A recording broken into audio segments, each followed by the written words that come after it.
मध्ये हे सर्व जे प्रथा पडली ही अत्यंत चुकीची पडलेली आहे. मागच्या 2 वर्षापासून जरांगे नामक मनुष्य ज्यापासून ह्या समाजकारणामध्ये अगर ह्या आरक्षणाच्या लढाईमध्ये आलाय तेव्हापासून गुन्ह्या गोविंदाने सुखानं राहणारे जे सर्व ओबीसी बांधव मराठा बांधव हे एकमेकांकडं दुश्मनी नजरेनं बघायला लागलेत आणि ह्या सर्व गोष्टींचाच परिणाम म्हणून हे असे जे हल्ले होत आहेत ना याचं कारणच ते बिटे कुटुंबातील जे सदस्य आहेत मेंढपाळ बांधव ते काल ज्यावेळेस चालले होते त्यावेळेस तिथल्या त्या 2 जणांनी त्यांना मारहाण केली नाही अत्यंत गंभीर आहे. बरं ते शूटिंग काढतायत तुम्ही एक समजून घ्या ते शूटिंग काढतायत तर परत त्याला मारलं जातं की तो शूटिंग का काढतोय म्हणून. म्हणजे जर काही त्या मेंढ्यांकडनं नुकसान झालं असेल जर एखादी गाडी वगैरे पडली असं काहीतरी म्हणलं जातं त्यांनी नुकसान भरपाई पण दिली त्या ठिकाणी पण तरी देखील एवढा माज कामाचा नाही.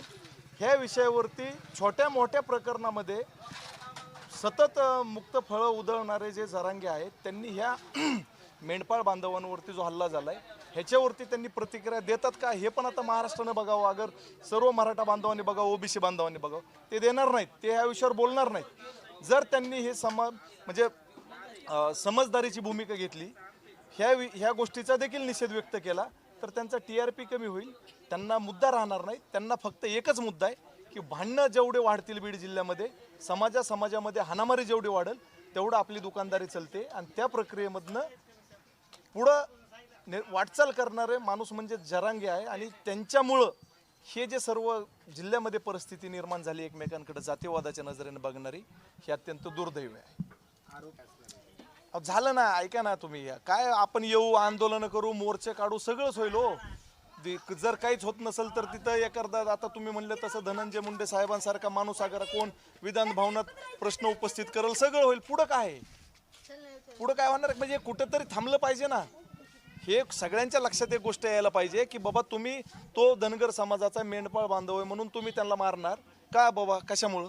म्हणजे जर चुका असतील काय असेल म्हणजे हे दिसणार नाही. मनोज जरांगे असतील किंवा त्यांची जी सोशल मीडिया हँडल करणारी जी फेक अकाउंटवाली टीम आहे हे सगळं काय चाललंय आज एकंदरीत ह्या सगळ्या गोष्टीमध्ये की एकमेकाला टार्गेट करणं एकमेकाची डोकी फोडणं आणि ह्याच्या पलीकडं दुसरं काहीच नाही. जरांगेंसोबतची जी काही 5-25 जण असतील त्यांचं आपलं मस्त चाललेलं आहे तिकडं सोशल मीडियावरती जो वाद उत्पन्न केला जातो ह्याचे परिणाम आहेत हे सगळे. आज तुम्ही एखादा मेंढपाळ बांधवानं जाता कुणाचं नुकसान केलंय अगर मेंढ्या एवढ्या शिस्तबद्ध असतात तो ह्यांच्यापेक्षा तुम्ही एक समजून घ्या ना.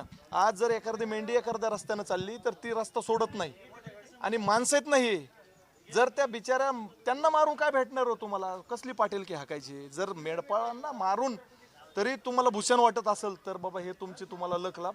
बरं एक अजून एक गोष्ट महाराष्ट्र